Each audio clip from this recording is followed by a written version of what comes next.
Heart to Heart. Real people having real conversations about things that matter most to you. I'm Shari Alyse. I'm Cyrus Webb. I'm Rich Oceguera. I'm Patrice Tanaka. And we are Heart to Heart.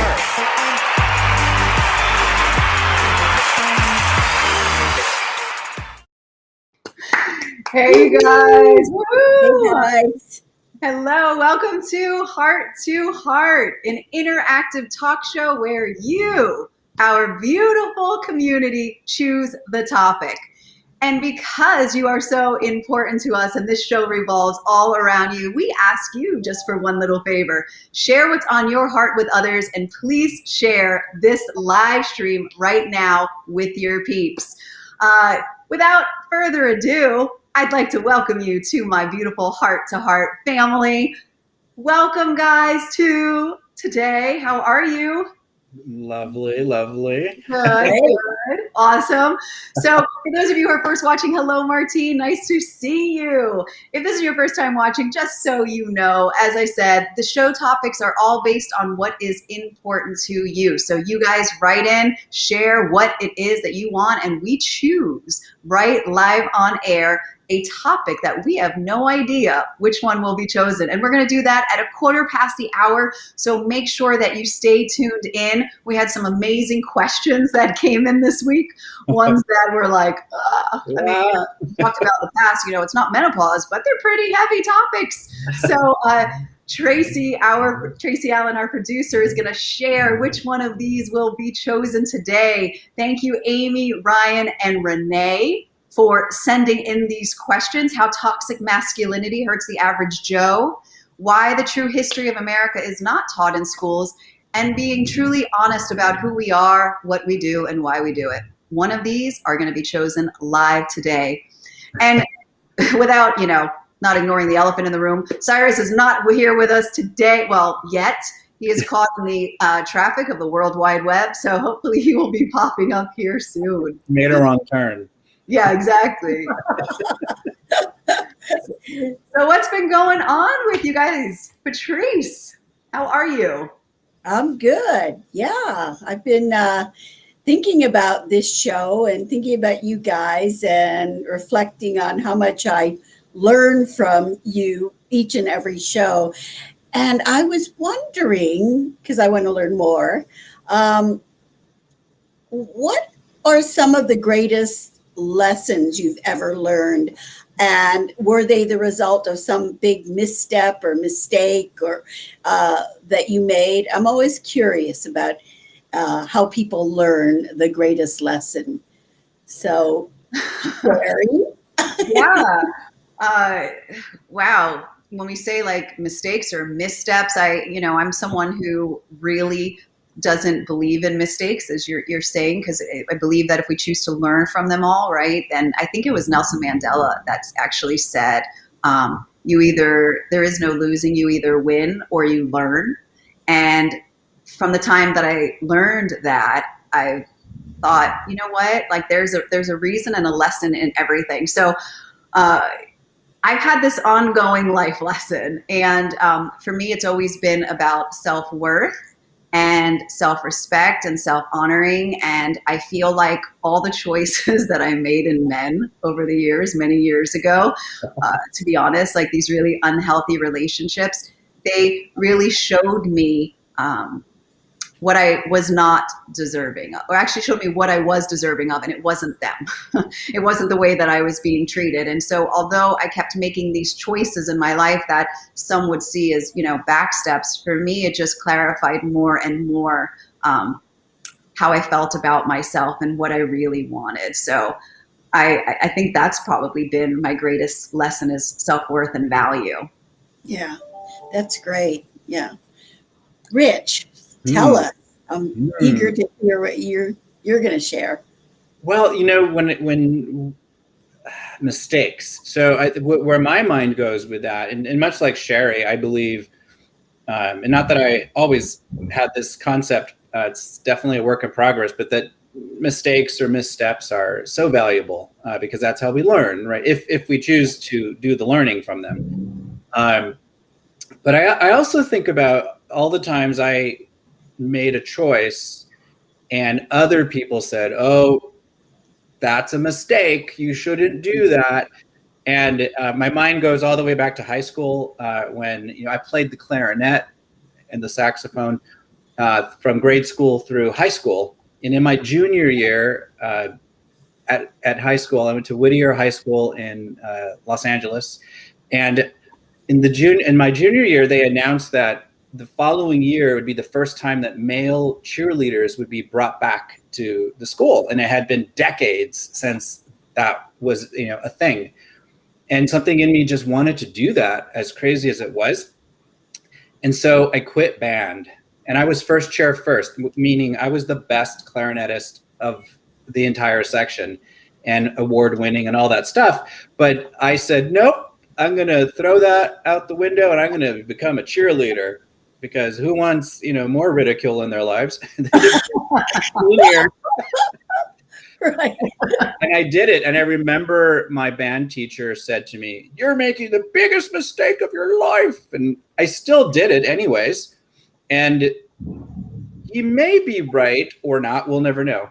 But that choice led to some other things that happened in my life that completely changed my life. In not such a good way at first, but now it's put me where I'm at today. And so I wonder, if I had stayed in band, I probably would have gotten a scholarship to UCLA or some school of my choice, because that's what was next.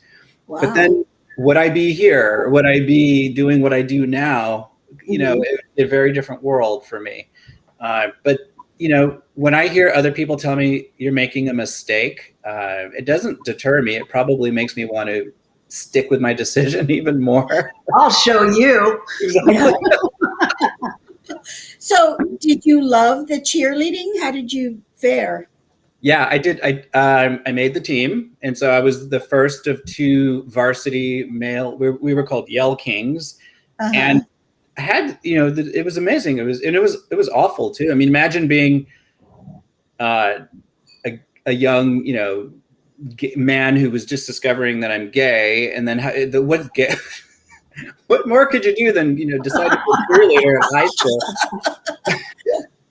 It was hard. It was very hard, but I loved it. I had fun. I learned a lot, and you kind of just threw yourself in the fire with that one, right?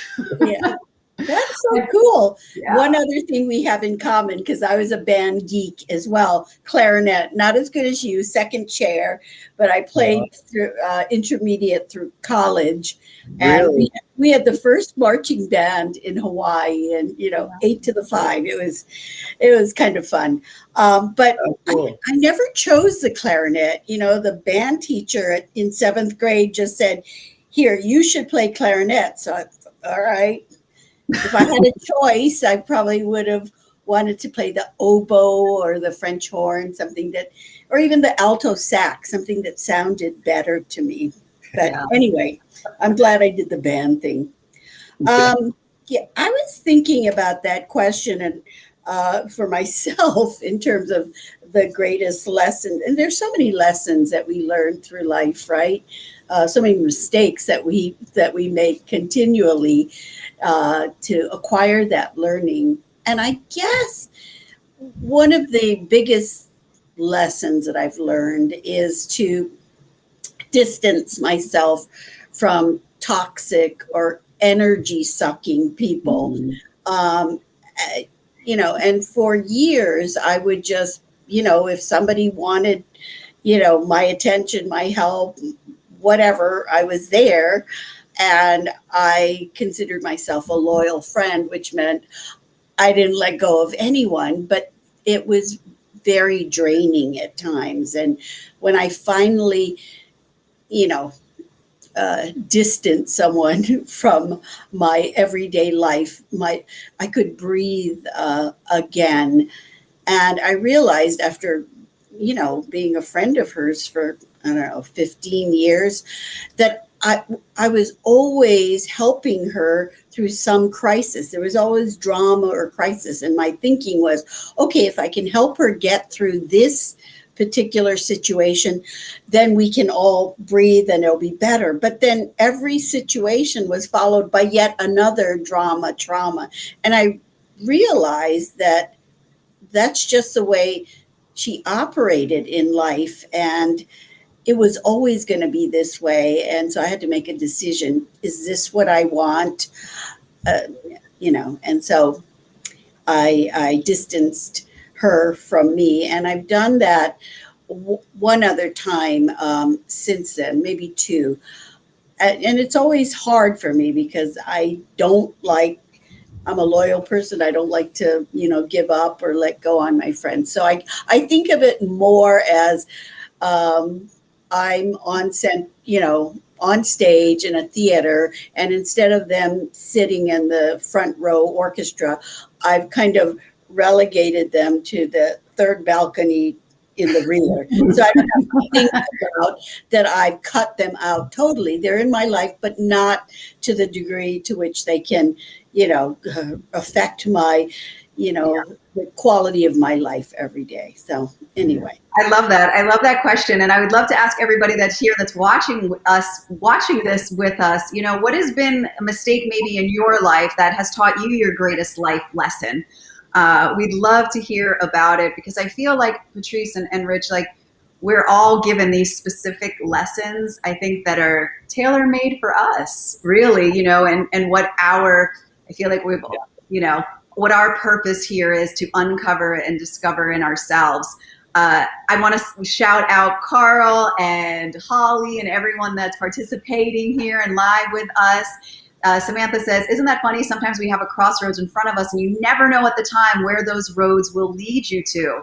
You're better doing what you feel is best for you at the time and not what everyone else thinks is the best road to go down. Love that. It's like listening to your intuition, right?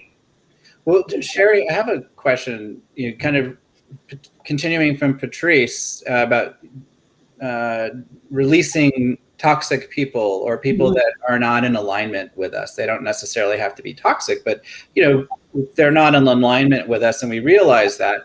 But yet we often, I know I've struggled with it in periods of my life, hold on to people, places, things, even though I know it's not right for me, it's not serving me, it's disrupting my life, holding on to it because the fear of letting it go, or even hurting their feelings. Yeah. How, as a joy expert, because that robs your joy, right? Absolutely. How can people deal with that? Because I know a lot of people struggle with just drawing that line as a form of self-protection and self-assertion, and people don't draw the line because they don't want to look bad or be the bad person, but then they're hurt in the process. Well, thanks for that question. I think, like, for me and for so many people that I work with, first, one of the reasons that we actually stick with those toxic behaviors is because it's something that we've learned and it's something that we're comfortable with. And when I say comfortable, it's not really comfortable, but it's what we know. So it becomes our comfort zone. And so I always share with people just to first become aware of what it is, like how you're feeling, how it makes you feel. Acknowledge that, because so many of us are just so used to it that we don't even realize how bad it is for us. And then I always practice self-compassion first, because, and I'll say this every week, anytime, that when we create a loving and safe space within, it is a beautiful landing pad for us to be with ourselves. And once we can start extending our own love to ourselves, then anything else that comes in from the outside, it feels like poison. Like, that was truly what happened to me when I had all those toxic men in my life. I started making small little changes. Like, I was like, okay, I'm not going to return that text. And when I didn't return that text, I actually felt good. And then I did another step that felt good, and then another one. And then when those people would show back up in my life, or different ones, I was like, ooh, something doesn't feel right there. And I started to recognize it. So small baby steps, create compassion for yourself, awareness, and then make small steps to guide you in the direction of where you want to go. Yeah. That's it. So, you guys, hello. For those of you who are joining us live right now, it's time for our I don't know about you guys. I was going to say my favorite part, but also a little nerve-wracking. Yes. Yes. Tracy, show us what time it is here. It is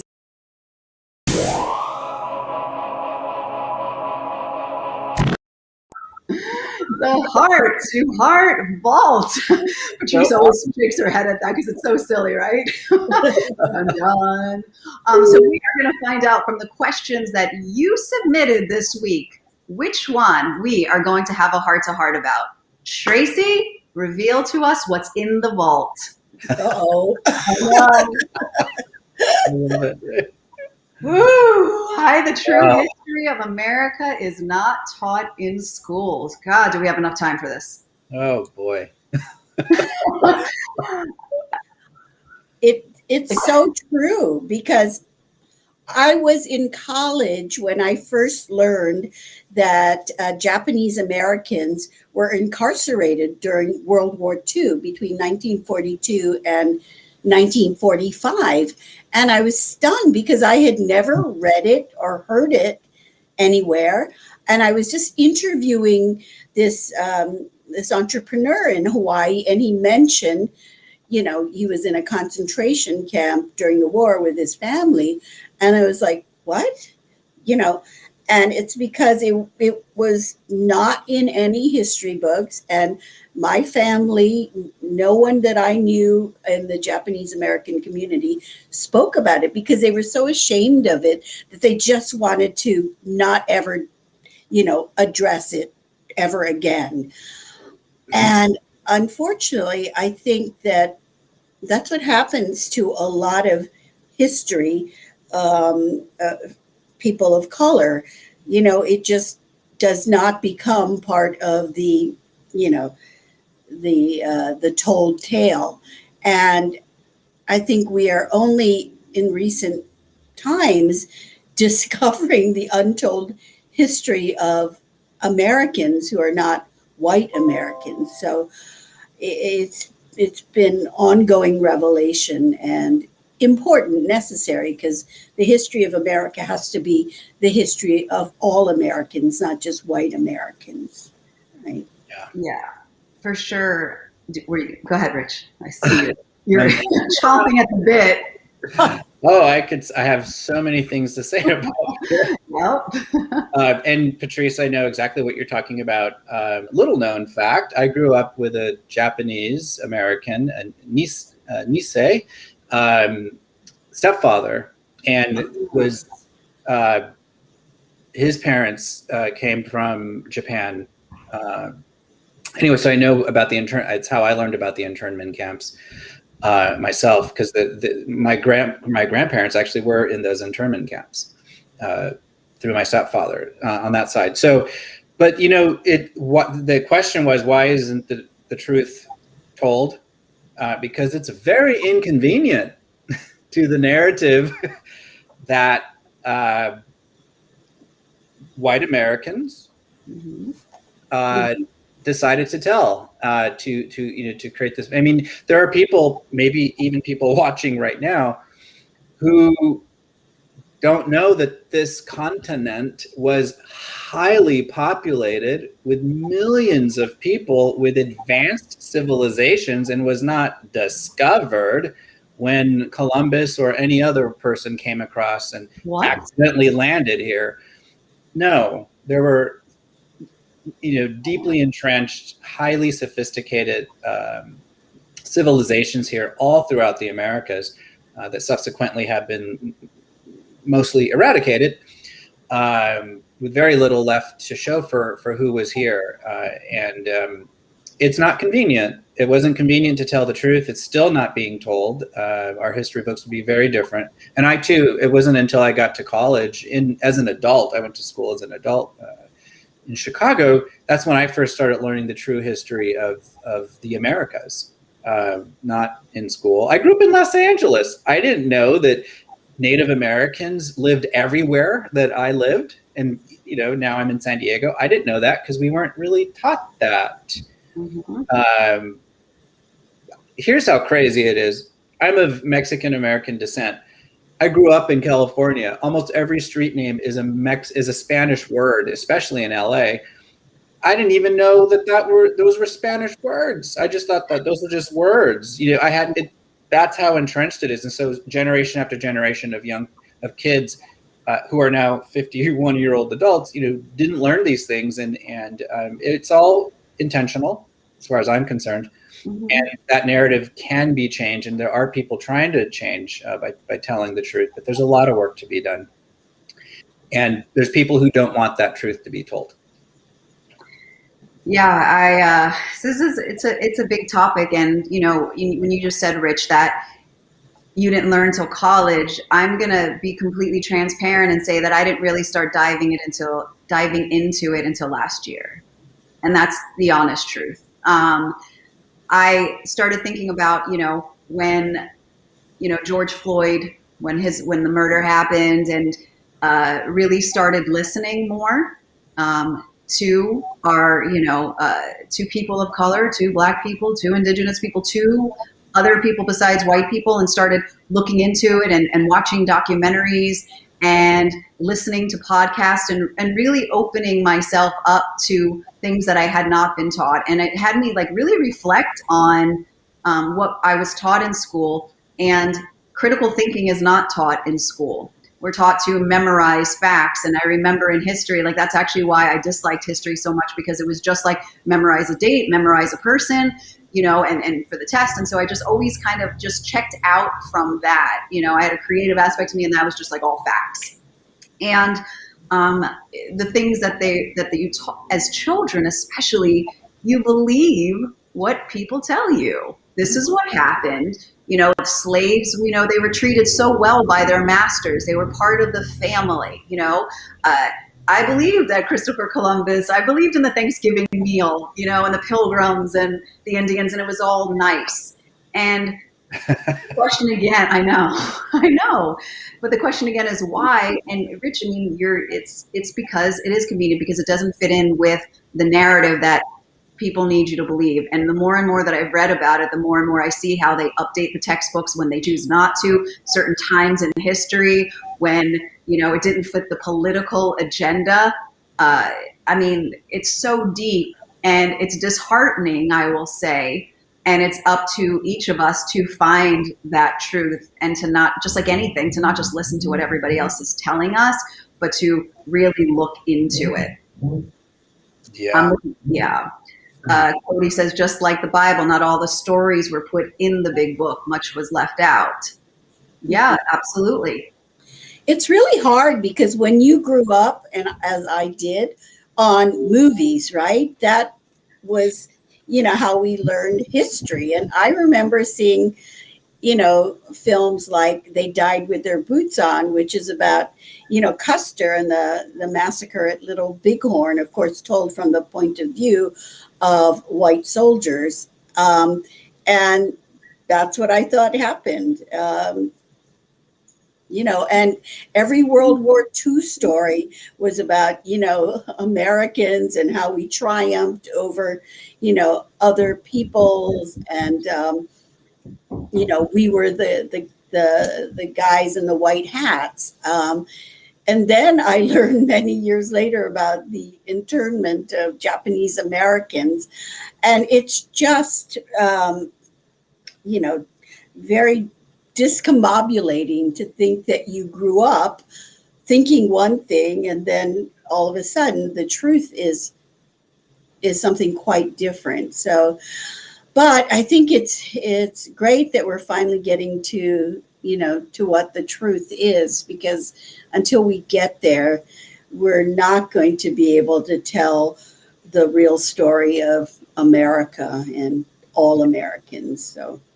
Yeah, I so agree with that, and this isn't. I love this topic, and it's also uncomfortable for me.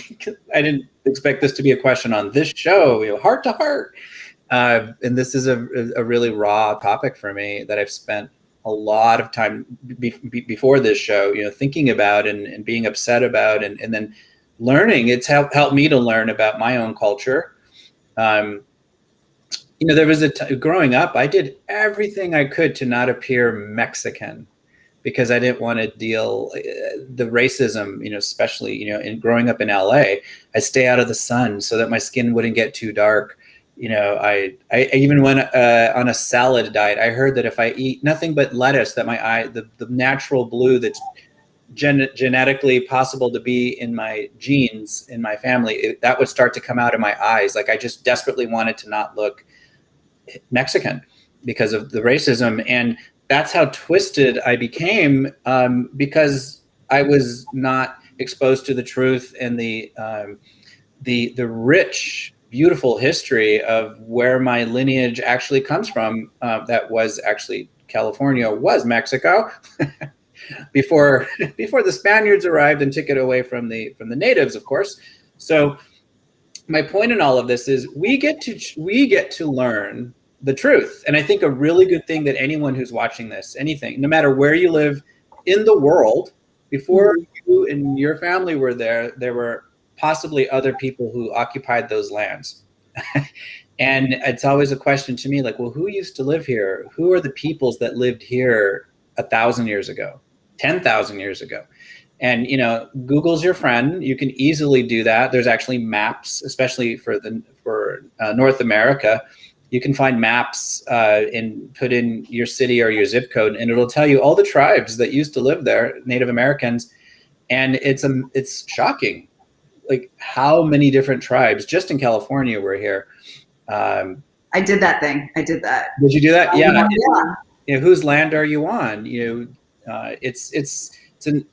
learn a lot about that by being curious. And I think you kind of said this, Shari. We question everything. That's. I just saw this on someone's post yesterday. Question everything. Just know. Get to know for yourself, and make your own conclusions. And in that questioning, you'll learn a lot that you'll be surprised hadn't been told to you. I think, you mentioned heart to heart, and, all of us hope here, like we want to spread all these good messages and share. But I think what's really important is that this is and what's people's heart. And these are important topics. And for me last year, like I said, as hard as it was and as challenging as it was to see where I had turned a blind eye to, where I hadn't looked into enough, it's only made me a more compassionate person to other people. It's only made me listen better. It's only made me a fuller and more loving human being to seek out these truths and to not, so I think that, as you said, Rich, for everyone here, that we can find out the truth and we can look for it. And I think that it's up to all of us. Martine said before that it'll take continuous effort to change what's being taught in our school. Oh, yeah. Yeah. Earlier this week, I was talking to one of my mentees, and I had a group of 6 young women through one of the organizations I'm involved with, New York Women in Communication. So I worked with 6 young women in their 20s and early 30s for about a half a year. Every month I would have a tea at my apartment, and we would do a group thing and learn from one another. Then I would do one-on-one coaching with each of the 6 of them. So anyway, I still keep in touch with all of them. And one of them, she's a young African-American woman now living in Philadelphia, and, just an amazing person. And I said to her, Shayna, what was it like for you growing up as an African-American girl in Philadelphia? And she started to tell me things. And the thing that really sticks in my mind, because I just cannot believe how horrible it was, because this is just the most articulate, polished, possessed young woman who you would never think, had this experience. And she said, we were very poor. My mother raised us as a single parent, 3 children. She had to work multiple jobs. And, there was oftentimes not enough to eat. And when we had to have, medical or dental care, we had to go to the free clinic. And for example, she told me when I had to have my teeth pulled, they just pulled it without any anesthesia. And I just cannot get that out of my head. And it was, and this is kind of recent, right? She's only maybe 32. I mean, so I think asking people, about how they grew up. I mean, we think about history and, MLK and what happened, 40 years ago, but what is happening, to the people that we know in their recent lifetimes. It gives us a picture of what it's like in America. Absolutely. Yeah, I think, Patrice, that's so powerful what you just said, because I think that it's important that we do need to listen, that we need to find out what's on each other's hearts. And we want to continue to find out what is on your heart. We want to thank you so much. I want to thank you, Patrice, and you, Rich, for sharing your hearts today with us, and all of you that are watching us live or on the replay that have shared part of yours. Remember that if there's something that you want us to have a heart-to-heart about, please email us your question or your topic to hearttohearttalkshow@gmail.com. And as always, it's such a pleasure to be here with you guys and to share this beautiful time together. You guys, everyone out there, be sure to join us next Wednesday for another Heart to Heart. Remember to take care of yours and one another's. It's far away. Bye, Bye. Next time. Thank you. Bye, guys. Bye, guys. Bye.